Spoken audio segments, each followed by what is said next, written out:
Convention find the defendant, Orenthal James Simpson, not guilty of the crime of murder in violation of Penal Code Section 187. The verdict divided America and the world, but the world has not been told the full story. I'm pretty sure no one was expecting to hear the news that O.J. Simpson has passed away today. When you hear the name O.J. Simpson, you think of the trial with Nicole Brown Simpson. That's just what comes to mind. And you think of slogans like, if the glove don't fit, then you must acquit, right? If I put this knit cap on, who am I? I'm still Johnny Cochran with a knit cap. And if you look at O.J. Simpson over there, O.J. Simpson in a knit cap from 2 blocks away is still O.J. Simpson. It's no disguise. It's no disguise. It makes no sense. It doesn't fit. If it doesn't fit, you must acquit. The legacy that he left behind. But who is O.J. Simpson, the man, the person, right? How did he even come to that point to where all of this controversy happened? How did he come from America's sweetheart, America's superhero, America's favorite athlete, and a black one at that, to losing everything all at once and to tarnishing his legacy in such a dark way? Many of you guys may not know, because as for me, I didn't know anything about the childhood of OJ. I didn't know anything about OJ, the person necessarily, except that he played football and he was a star athlete, and he allegedly took the life of Nicole Brown Simpson and Ron Goldman.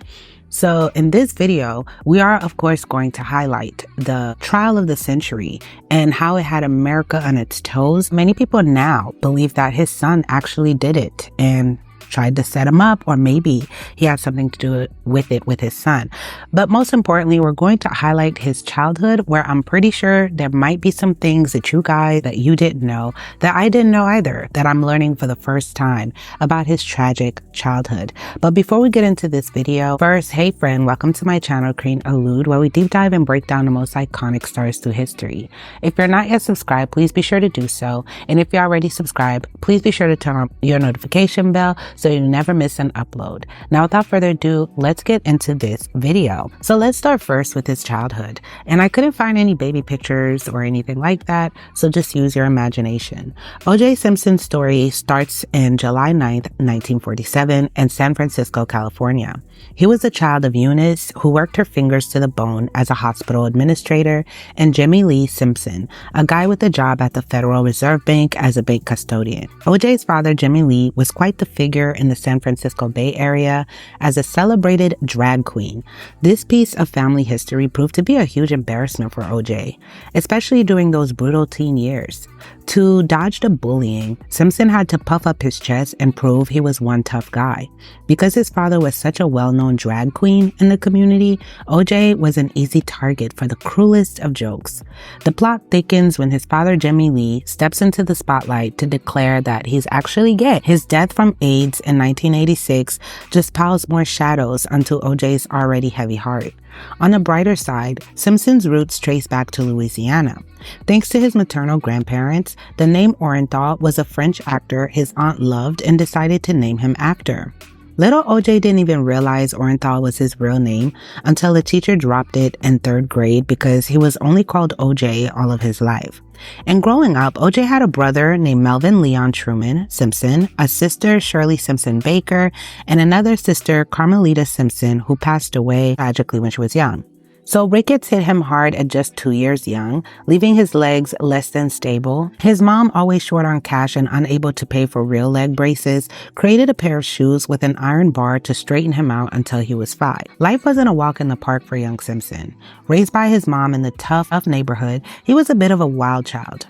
A troubled child, dabbling in gang life as early as 13. O.J. himself spilled the beans in a 1976 Playboy interview, admitting he was all about handing out beatdowns to guys who deserved it, and that a weekend without getting into a fight was no weekend at all. Marguerite, his future wife and childhood crush, called him really an awful person back then, end quote. His rebellious streak landed him in a youth guidance center after one too many fights, but destiny had other plans. Baseball legend Willie Mays threw some wisdom Simpson's way, nudging him onto the straight and narrow. Simpson took the advice to heart, cleaning up his act and eventually shining on the football field for the Galileo Lions at Galileo High School, wrapping up his high school days in 1965.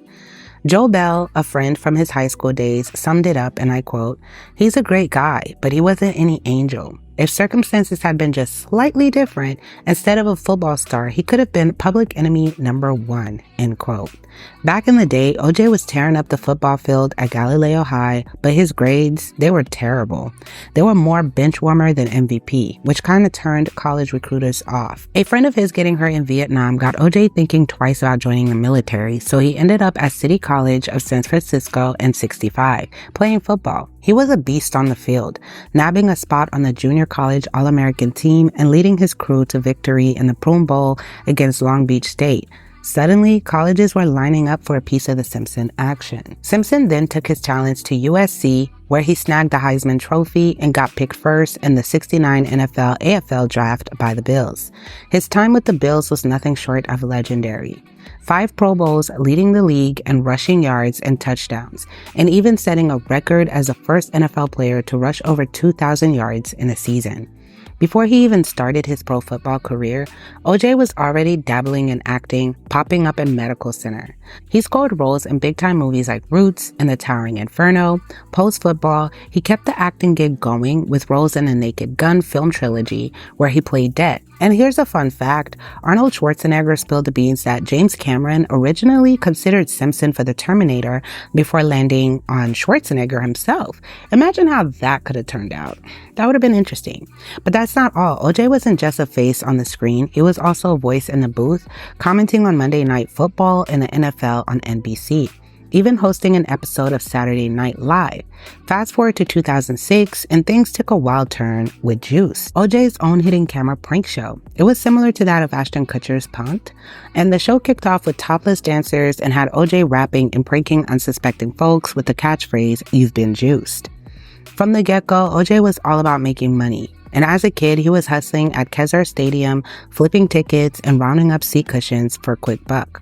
Fast forward to high school, and he's a mastermind behind dance parties, booking hands in venues, then charging folks at the door. Early in his football career, Chuck Barnes was the guy who introduced Simpson to the big leagues of business, hooking him up with deals with Chevrolet and ABC.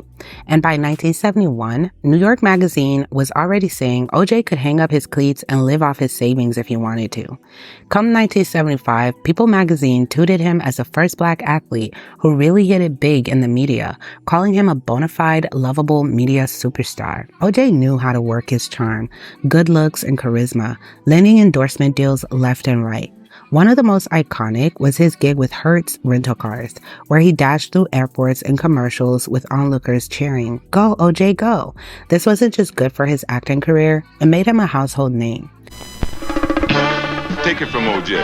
You don't get to be a superstar by just standing around. Rent a Ford from Hertz. See why they're the superstar in rent-a-car. Hertz profits soared by 50% to $42.2 million in just a year. Their brand recognition jumped over 40%, and a whopping 97% of viewers got that the ads were all about Hertz. Simpson became so vital to Hertz that the CEO himself would negotiate OJ's contracts, keeping him on much longer than most celeb endorsers. By 1977, Advertising Age was calling him Star Presenter of the Year, and by '84, he was the top athlete endorser around. Even though he started appearing less in Hertz ads by the late '80s, his ties with the company stayed strong. Actually, he was supposed to be in Chicago meeting with Hertz execs the night Nicole Brown Simpson and Ron Goldman were murdered. As president and CEO of O.J. Simpson Enterprises, he wasn't just playing the field. He owned hotels and restaurants, and when he split from Nicole Brown in '92, he was sitting on $10 million in assets and pulling in over $1 million a year, $550,000 of that coming from Hertz alone. And who could forget the chase in '94? There he was in a white Bronco owned by Hertz, with folks lining the streets shouting, "Go, OJ, go," like it was some twisted echo of those ads. O.J. Simpson's life was a mix of dazzling highs and dark lows, wrapped up in a legacy that's as complex as they come. Now let's talk about his first marriage before we go further. The roller coaster relationship between O.J. Simpson and his first wife, Marguerite Whitley, was a lot. Their love story began a little bit like a drama, with Marguerite originally dating O.J.'s close friend, Al Crawlings, before O.J. swooped right in and snatched her from him. Fast forward in 1969, and they're moving to Amherst, New York for O.J.'s gig with the Buffalo Bills. But as the glittery 70s rolled around, things between them started to shake and crumble. They hit pause on their marriage more times than we can count before before finally calling it quits in 1979. The nitty-gritty of their fallout, that's a bit hazy as the records are very tight-lipped. In a tell-all with People magazine, back in '79, OJ spilled the beans, blaming his skyrocketing fame for their split. Imagine not being able to buy a loaf of bread without causing a scene. That was their reality, according to OJ. Marguerite, the quieter and much more private soul, supposedly had enough and lawyered up for divorce. Together, they had 3 kids, Jason, Arnell, and little Aaron, who tragically drowned shortly after their divorce, just shy of her 2nd birthday. Post-divorce, things got messy. OJ claimed Marguerite wouldn't leave their Brentwood home, painting a picture of violence and threats from Marguerite to him and legal struggles over cash and court filings. By '81, Marguerite was suing OJ for $26,000 she said was hers by divorce decree. A battle that eventually found its resolution. The courts agreed to $1,500 monthly for child support from OJ for their 2 living children. So where's Marguerite now? She's living her life away from the spotlight, having remarried twice and dabbled in interior designing.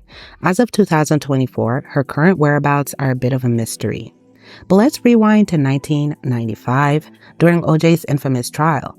Marguerite stood by her ex, ready to vouch for him on 2020, telling Barbara Walters that OJ has never laid a finger on her and that she'd have fought back if he ever tried to lay a hand on her. She even believed he was innocent of the charges against Nicole Simpson and Ron Goldman, showing up in court with their kids before fading away from the public eye. Some speculated maybe he paid her off to paint a much softer picture of him, but we may never know, and Margaret seems to want to keep a low profile by staying out of the limelight. Now let's go on to his 2nd marriage. Let's talk about Nicole Brown Simpson. It all started back in 1977 when OJ, still married to his first wife, Marguerite, laid eyes on Nicole while she was working her shift at a swanky Beverly Hills club called the Daisy, and thus an affair began.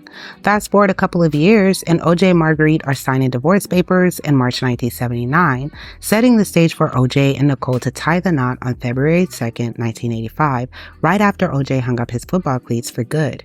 OJ and Nicole's marriage brought them 2 kids, Sydney Brooke Simpson and Justin Ryan Simpson, but their home life was far from picture perfect. By 1989, Simpson had already pleaded no contest to charges of spousal abuse. Things got so bad that by February 25, 1992, Nicole filed for divorce, citing irreconcilable differences that even a brief attempt at reconciliation in 1993 couldn't bridge. According to author Sheila Weller, the couple's relationship was a roller coaster of drama and obsession from the get-go on both ends. Nicole was also displayed as a party animal in the media who had issues with coca and was obsessed with dating hot men. 35-year-old Nicole had been divorced from O.J. Simpson for 2 years. With 2 children together, Sydney and Justin, they had been fated as the perfect mixed-race couple, but their relationship had broken down. And since her divorce, Nicole had begun to live life in the fast lane. Within the last year plus of her life, I think she blew a fuse. I guess, to do that, here she is one moment, a faithful wife. The next, like I said, the rumors you hear, she's doing, or she's sleeping around, and it was very sad. And even though her and OJ were separated, she wrote to one of her friends that they were still intimate because the sex was just so good. This intimacy, though, made OJ feel like he had full control over her anatomy and wanted her to himself. It was a violent situation. Nicole even had pictures of her bruises and letters of apologies from OJ kept in the safe just in case she ever died at his hands. She would get justice, but we all saw she didn't get justice. But still, they continued the toxic on and off romance. The plot thickens on the night of June 12, 1994, when Nicole Brown Simpson and her friend Ron Goldman were discovered brutally, outside Nicole's Brentwood condo. With Simpson's history of DV against Nicole, he quickly became the prime suspect. On the evening of the murder, Nicole had gone to see her daughter Sydney dancing in a school show. Simpson was also there. After the show, Simpson went home, while Nicole went on to a family dinner at the fashionable Mezzaluna restaurant, where Ron Goldman worked as a waiter. Since her divorce, she had become involved with various men from the restaurant. And 6'1", 25-year-old Goldman was rumored to be a boyfriend. He had been to her house and been seen driving her Ferrari. At 875 South Bundy Drive, in the comfortable suburbs of West Los Angeles, Nicole Brown Simpson and Ronald Goldman lay murdered. They were discovered shortly after midnight. As the investigation picked up steam, a warrant for Simpson's arrest was issued, setting off a series of events straight out of a Hollywood script. Instead of turning himself in peacefully, Simpson became the star of a bizarre, low-speed chase on June 17th, slouched in the back of a white Ford Bronco driven by his friend Al Crawlings. Remember, he was the one that was dating his first wife, Marguerite. Yeah, they were still friends. With a GUN to his own head, Simpson had the nation glued to their TVs, watching in disbelief as the police cautiously trailed him back to his Brentwood home. This spectacle interrupting the NBA Finals drew an audience of 95 million people, making it one of the most jaw-dropping moments in TV history. 4 days after the murders, the police issued a warrant for Simpson's arrest, but he didn't surrender as We promised. need to find him, we need to apprehend him, we need to bring him to justice as quickly as possible. Simpson had visited Nicole's grave, while another family friend and lawyer, Robert Kardashian, read a note that Simpson had left behind. I had nothing to do with Nicole's murder. I loved her and always will. No matter what the outcome, people will look and point. I can't take that. As the drama unfolded on live television, thousands came out onto the streets to watch the most wanted man in America go by. In the months that followed, the police continued to build their case. The forensic team found Simpson's blood by the driver's door, on the driver's side carpet, on the seats, the instrument panel, and on the steering wheel. But it was the discovery of Nicole Brown's and Ron Goldman's blood, particularly on the center console, that clinched it.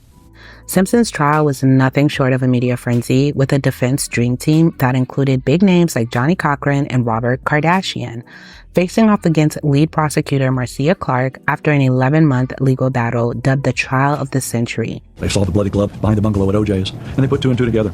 And with a little bit of blood found in the Bronco and a little bit of blood that was found on the driveway, I think they made up their mind very quickly that it was OJ. Over the last 40 years, Private Eye Bill Deere has solved a number of major cases and has a reputation for taking nothing for granted. Right from the start, he had major reservations about the police handling of the case, and so began his own investigation. The case is too comfortable. That's the problem I've got with it. It's too pat. There had to be a lot of commotion and a lot of screaming because these people were fighting for their life. Ron Goldman was a young man fighting for his life. Nicole was young, didn't want to die. To Bill Deere, it was impossible for the killer to have come out of such a fight with nothing but a cut on his hand. And what's more, Ron Goldman was no average opponent. He was trained in karate. But when Simpson was examined shortly after the murders, no injuries or bruises were found, except for 3 small cuts on his left hand. Simpson has given various answers about the cuts, from a broken glass in his hotel room in Chicago to wrestling with his son. But even if they were fingernail marks, Goldman or Nicole couldn't have caused them. Goldman's nails were too short. And though analysis of Nicole's acrylic nails did show blood, it wasn't Simpson's. So Simpson wasn't bruised as expected, and the fingernail evidence pointed away from him. There were more contradictions too. Peter Harper is a British specialist in this field and has reviewed the police handling of the scenes. He's astonished by the disregard of basic procedure. There are also major concerns about the blood evidence in the Bronco being contaminated. Incredibly, a number of officers who had been at the Bundy crime scene were reported to have been inside the Bronco before it had been examined. One of those officers had looked after Nicole's dog, whose blood-stained paws had originally led people to the victims. Remarkably, just 36 hours after the murders, the Bundy Drive crime scene was washed down. But was this a case of bad police practice? Or was the evidence actively tampered with, or even planted, to help their case against Simpson? Numerous allegations have now surfaced about LAPD officers planting evidence. Detective Mark Furman, the officer who discovered some of the most important clues, was involved in cases where suspects were beaten and reports were falsified. Detective Furman, have you ever falsified a police report? I wish to assert my Fifth Amendment privilege. Questioned under oath, he pleaded the Fifth Amendment, the only way in an American court to avoid giving an answer. Detective Furman, did you plant or manufacture any evidence in this case? I assert my Fifth Amendment privilege. We learned in the criminal trial that a lead detective had a vial of Mr. Simpson's blood. That alone, in any other case less controversial than this, would have been enough to have the case. But we learned in the civil case, which went against Mr. Simpson, that that same senior detective had gone to the coroners and asked for and received samples of the victim's blood. 100% of the blood types found in this case, on the fence, on the ground, on gloves, on socks, on clothing, in the car, the universe of blood in this case, samples of which were in the hands, at least one senior detective, violating every safeguard, every tradition, every expectation on the part of the prisoner at the bar. Despite Simpson's blood at the scene and his lack of an alibi, there are now reasonable doubts about the evidence at all 3 crime scenes. For its global cover, the jury delivered a not guilty verdict on October 3rd, 1995, leaving an esteemed 100 million people hanging on every word. The fallout from the trial revealed a nationwide divide. Polls showed a stark contrast in opinions along racial lines, with many African Americans feeling justice was served and they were getting back justice for what happened to Rodney King, beating, all of that, and while majority of whites and Latinos felt otherwise. When the verdict came, America stopped to watch, and the result split the nation. We, the jury, in the above entitled action, find the defendant, Orenthal James Simpson, not guilty of the crime of murder. Some hailed the result as a victory over a system that would do anything to secure a conviction. His defense team believed that there was a wider pattern of police corruption.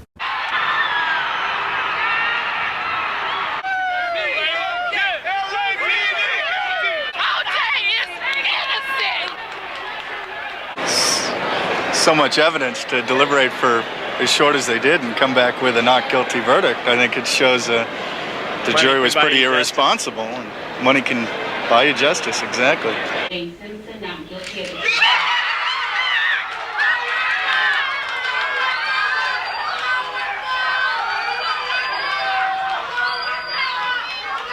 And I'm just don't think justice was served. I don't think the jury did their job.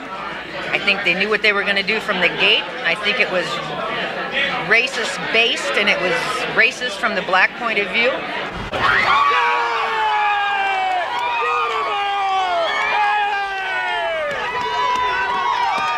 He's guilty. He's got to live with himself, man. He knows he did it. DNA is not racial. It doesn't see black and white. It just sees that he was there and he did it. He's got to live with himself, that's all. So all in all, but regardless, in the end, Simpson walked free, leaving a tangled web of tragedy, controversy, and unanswered questions in the wake of the murders of Nicole Brown Simpson and Ron Goldman. And not just that, he went on to make interviews where he was smiling about it, being a clown about it, making jokes about it, not really taking it too serious. And over time, a lot of people that were rooting for him and celebrating him getting off started to be like, you're doing too much. And not just that, but there was just no remorse or even respect for Nicole Brown Simpson's loss and Ron Goldman because of just the jokes that he would go on to do on television, etc. After we finished filming, OJ said to me that he had a surprise for me, and I genuinely was surprised. I think it was his idea of a joke. Nope. And this is it.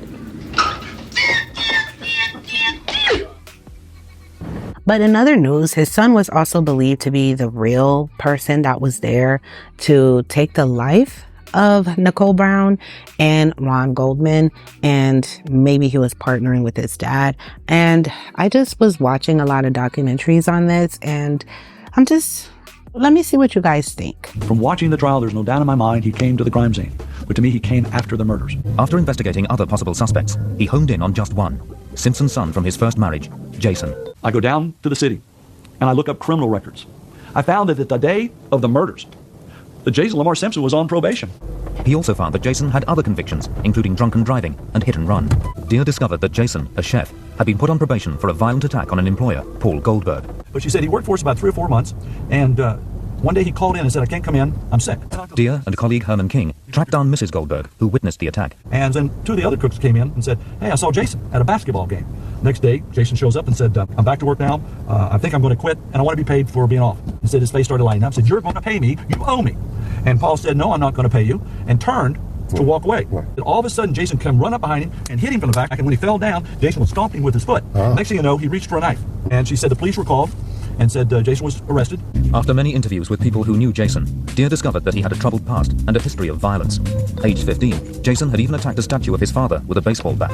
According to the police, Jason had a watertight alibi. He was cooking until late that evening, so if the restaurant shut as early as 9, who could give Jason his alibi? Jason himself has given an account of his movements on the night of the murders, stated that his girlfriend, Jennifer Green, picked him up in his car around 10 to 10:30, and they drove to her apartment. To verify Jason's story, his girlfriend's testimony would be crucial. I located, finally, the girlfriend, Jennifer Green. I said, were you with him on the night of June 12th? Absolutely.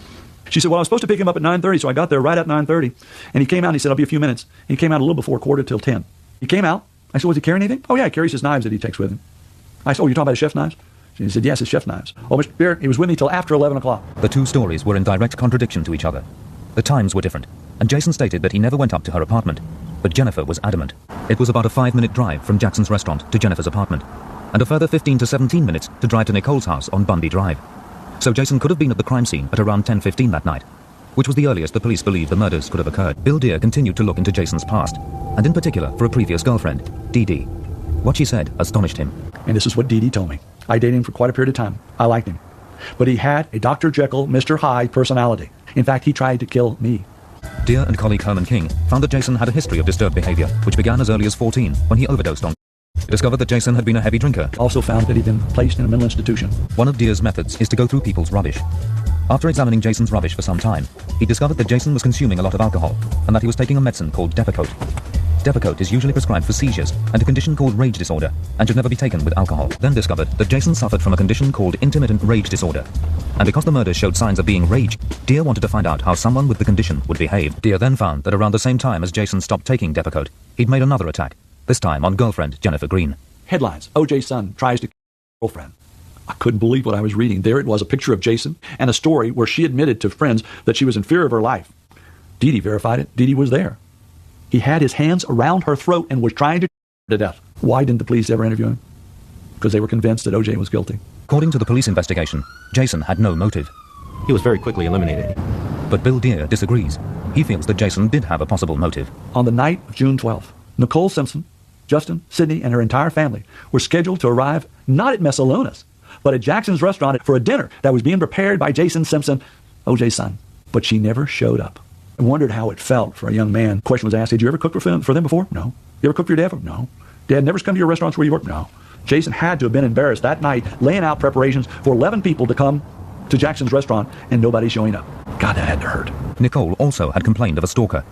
Before she was murdered, Nicole told former police officer and family friend Ron Shipp that she thought it might have been Jason. She says, I'm not sure who it was. She says, it was either O.J. or Jason. Here again, I'm thinking to myself, O.J. or Jason. Nicole had taken Jason out to various nightclubs. Could he have become infatuated with her? But yes, that's always a possibility. And like I said, I'll never forget that, her saying that to me. That she thought it was O.J. or Jason. The police failed to examine the inconsistencies in Jason's story. During the year before her death, Nicole and her friends were moving in drug-related circles. Believing that Simpson was the sole suspect, they also dismissed the leads provided by Nicole and Simpson's other life, which might have provided another motive for the murders. Mezzaluna's restaurant was widely rumored to be a place to buy, and Ron Goldman was alleged to sell them. What's more, just a year before the murders, Goldman's friend and nightclub owner Brett Cantor was killed in a similar savage knife attack. Simpson was also known to take. So could his or Nicole's involvement with provide an explanation for the murders? And other waiters working for the Mezzaluna chain were murdered or went missing within 18 months. I think Mr. Simpson knows basically who did it. I think his guilt is based not on what he did, but on what he did not do. I believe he feels he may have left his children as hostages to fortune. To really clear his name, he would have to speak of what he knew, and that involves drugs and all sorts of things that perhaps are more painful almost than being wrongfully accused of murder. Just 5 weeks after the murders, a story surfaced which showed that Nicole was being stalked by someone else. When they arrested the man, named Bill Waz, they also discovered that he had a notebook detailing surveillance on Nicole. Somebody was stalking Nicole Brown Simpson in December, and he's in jail with a diary, and one of the reasons he's in jail is for stealing Paula Barbieri's truck. Still in prison, Waz agreed to be interviewed. Why did they hire you to follow Nicole? They wanted to know who she was seeing, who she was meeting. Who hired you? Could you tell me? You don't want to tell me? I can't tell you yet. That's pushing it. I have my life too, it's not much, but it's all I got. Bill Waz was also a dealer. He'd been introduced to Simpson and a close friend by one of the staff in the Roxbury nightclub. After getting the basic details, Detective Bert Looper wanted to know who'd hired him. I asked him, well, who are these people? Are they friends of O.J. or, well, they're close to O.J. And then he starts asking me some questions. He also reveals that Simpson's friend then hired him as a hitman. Well, if you're listening to what he's telling you, then the connection back to O.J. is there. All right, so why would O.J. want to follow Nicole, and why would O.J.'s friend hire this addict to do it? With this information, I go back to the police department, and I said, look, Tom, this guy's righteous. He's telling me the truth. He admits to writing this stuff. We got the handwriting exemplar, and it solidifies that. And I wanted to look him in the eye, so to speak, and see, what's in it for you? See, if there was something in it for him, then maybe I'd have had a different read on it. But when a guy gives you this kind of evidence, lays himself out, see, now he's going to be known as a snitch, right? Snitch is not what you want to be in Calipatria. And he was on level 4, which is with the bad of the baddest, okay? You don't want to be laying yourself out unless you get something. And he wanted nothing. That's what do you want to do this for? It was almost like, I hate to say it, he was an honorable crook. This guy can lead us to a contract killing, and we can go after more than one person here. They began to look into Simpson's friend. Looper and Bosco discovered that the friend had connections to other illegal activities. They found that Nicole may have become indiscreet about these criminal enterprises, and that she might have been killed to keep her quiet. 2 months after the murders, and before the court case had even begun, the investigation was dropped. The new LAPD investigation of the Simpson case was not a popular move. When you get into embarrassing the department or hurting or tarnishing the image of the Los Angeles Police Department, as the O.J. Simpson case did do, they don't want that again, all right? Because now they got to deal with the same issues again. They just don't want to know. They don't want to know what really happened. If you go after these people and you have a solid case and you're working with a solid foundation and you're doing the right things, who cares if you get embarrassed? I mean, is your job the truth or is it your image? Comment below your thoughts. I'm not going to give too much an opinion, but according to many, it is kind of suspicious. But he had other legal issues, and this was not the end. After O.J. Simpson walked away from criminal court, a free man, the saga was far from over. The families of Ron Goldman and Nicole Brown Simpson weren't about to let things go. They took the battle to civil court, seeking justice and compensation for their unimaginable losses. The stage was set in Santa Monica, California, under the watchful eye of Superior Court Judge Hiroshi Fujisaki. Right off the bat, Fujisaki laid down the law. No cameras, no sketch artists, nothing that could turn the courtroom into a media circus again. The trial kicked off with opening statements on October 23, 1996, and by January 16, 1997, both sides had said their piece. Verdict: a unanimous decision by the civil jury found Simpson responsible for the wrongful death of Ron Goldman and battery against both Goldman and Nicole Brown. The Brown family hadn't filed for wrongful death, but that didn't mean Simpson was off the hook. The jury slapped him with a whopping $33.5 million bill in damages. But getting Simpson to cough up the cash proved to be an impossible task. In February 1999, an auction of Simpson's memorabilia, including his prized Heisman Trophy, barely scratched the surface. Worth almost $500,000, went to the Goldman family, so they took his Heisman Trophy. The Goldman family wanted to bleed him dry and attempted to tap into Simpson's NFL pension, but the courts denied.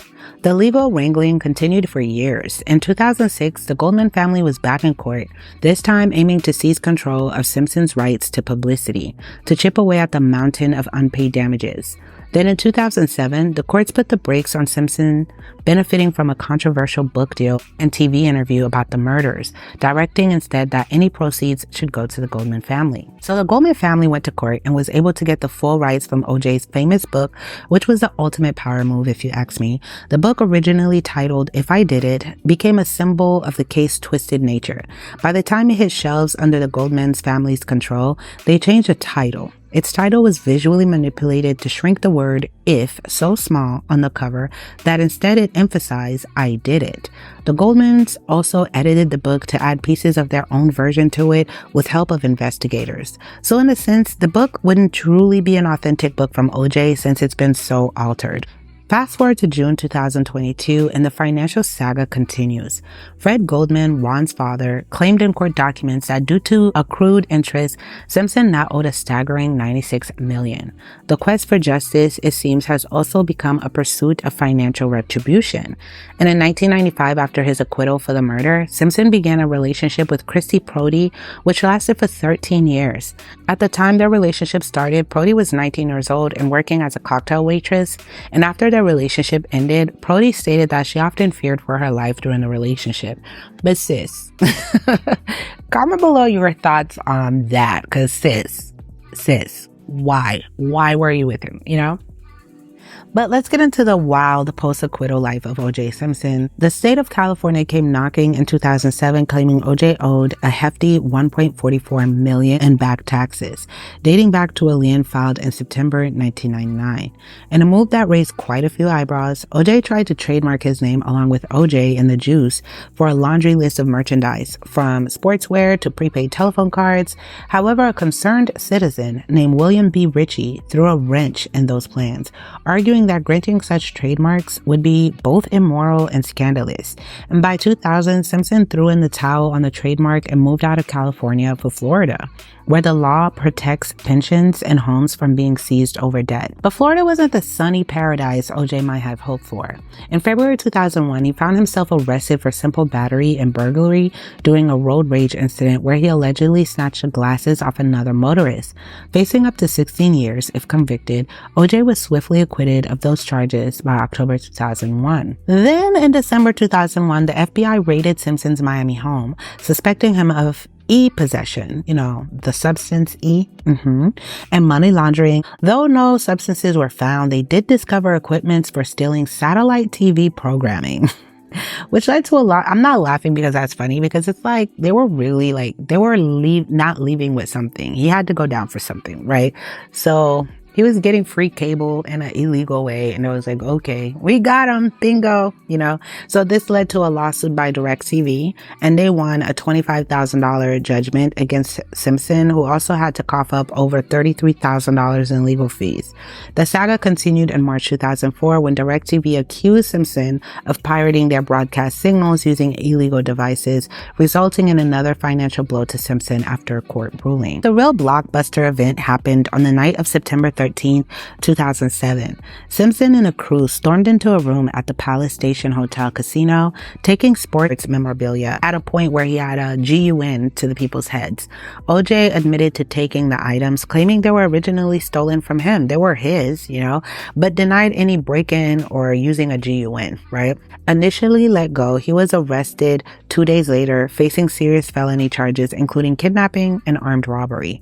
And after his co-defendants struck a plea deal, Simpson's trial kicked off in September 2008 before an all-white jury, a stark contrast to his murder trial. They was like, we're not making this mistake of putting him with a mixed jury. We want an all-white jury, so we know for certain he's gonna go down. So, of course, they found him guilty on all counts on October 3rd, 2008. Simpson was sentenced to a long stint behind bars, only to be released on October 1st, 2017, after serving almost 9 years. And by December 2021, he was released from parole early for good behavior. Through all these ups and downs, O.J. Simpson's life remained under the microscope, proving that fame, fortune, and controversy often go hand in hand. And in May 2023, Simpson reported that he had been diagnosed with cancer and expressed confidence that he would beat it. And in February 2024, it was reported that Simpson was undergoing treatment for prostate cancer, and he died of the disease on April 10th, 2024, at the age of 76. So this is all we have for our video. Wow, what a story, right? Comment below your thoughts. I was not expecting this. I thought OJ had many more years to live because he aged pretty gracefully. He still looked like he had a lot of energy and vitality, right? Caitlyn Jenner has been on Twitter talking about good riddance. Khloe Kardashian has been trending because, it was rumored that Khloe Kardashian is actually OJ Simpson's child. And Kris Jenner was also very involved in this case. She was really good friends with Nicole Brown Simpson, and she was even part of his documentary. Kris Jenner, played by actress Selma Blair, is seen yelling at her unruly kids at Nicole's funeral. Kris really was a close friend of Nicole's. I think that this has been a really tough year, for tough 15 months for all of us. And not only have we lost Nicole, we've lost OJ too. Kris was actually pregnant with Kendall Jenner. This is Kris and then husband Bruce Jenner talking to Inside Edition about the case during the trial, where they were regular spectators. Kendall's middle name, it's actually Nicole, a tribute to Kris Jenner's slain best friend. People have been coming out of the woodwork with false accusations like Robert Kardashian's ex-wives accusing me of not being faithful when Khloe was conceived. Not true. I know all the rumors are absolutely ridiculous. Would it make you feel better if we did a DNA test? No. Are you sure? I don't care either way, because my dad is my dad and my stepdad's my stepdad. Thank you. Hi. Hello. I'm Dr. Taddy. I'm here to see Kris Jenner. I'm Bruce. How are you? Why is this doctor here? Because we want to do a test that proves that Robert Kardashian is Khloe's real dad. Oh, please. I know. Chris. No, I gotta help. You're just bending to the tabloids, honey. I really think Kris has gone too far. Again. The reason this subject is even talked about is because it was in her book. I mean, she's got to let this thing go. I don't think she needs to prove anything to Khloe. We've all agreed to do a DNA test. This is just dumb. So. It's not stupid, and it's you not do stupid care. to you. You're the one who wrote it. You had an affair about however many years ago. It was 25 years ago, and I wrote a memoir, okay? And when you write a memoir, you have to, tell your life story. What opened up the floodgates, Khloe, if you remember correctly, is two of your dad's ex-wives. Mom, watch your mouth in front of my son. Okay, no, I'm not actually. I'm angry. Because you're blaming this on me when it wasn't me who started this rumor. It was two other not blaming anything on you. Then why wouldn't you just want to get a DNA test and put it to rest? Why? Leave me alone. People are out there saying that, Mom, your dad isn't your dad. But I don't care what they're saying. Because everyone's calling me fat. Do you want me to go get lipo? No one's going to help me out. If I don't want to do something, no one's going to help me out. This is Dr. Taddy. Hi. Seriously, my dad is Robert Kardashian. My other dad is Bruce Jenner. If you other people during the same time and you do not know, go on Maury. I don't care. Way to go, honey, on another good one. Let's hear it for Kris Jenner. I thought we've moved past this. This is so easily proved, but this is not what I wanted to come here and do. You guys get off my case. Seriously, it's annoying. The only way we'll get off is if you do it. Well, that's rude, because I'm not on your case about a lot. I just want to do something for you. This is all about you. It's actually not all about me. Yeah, it is. It's actually about Mom. She is cussing and yelling. I don't know why. No one was yelling back at her. The woman is psychotic. Okay, her delivery is awful, but he's here, and it takes 2 seconds, literally. I think you inside feel like maybe I don't like that people are saying this about me. It's a reflection of both of us. I think she thinks, though, that you're trying to sneakily do it for her, but it's really for you. My mom obviously wants her reputation to be clear. I think that you're coming off so much this is all for you, Khloe. Everything I do is for you, when you want it for yourself. I do want it for myself, and I realize that, and that's why I can't sleep at night, because it's... Well, don't be so dramatic. Well, I can't. It's keeping me up at night. There are rumors about, Khloe actually being his daughter. I'm not going to get into that in this OJ video. But of course, I will be doing a video for Kris Jenner in the future. So I'll go more into depth with that. And I will be doing a video also for Nicole Brown Simpson, because I believe her story should be heard too on her side. So of course, a lot of the information I didn't put put just on this video, because there'll be a couple videos coming up that will just get into more and more of the rabbit hole and details. And when I do make the video for Nicole Brown Simpson, which is coming up very soon, I will come back and pin it in the comment section for you guys and in the end cards, so you guys can go check it out. So if you don't see it pinned in the comment section yet, that means I haven't done it yet. But comment below, what are your thoughts, guys? This is crazy. And if you like the music you're listening to, the link is in the description. I love you guys so much. Thank you for tuning in. Until next time.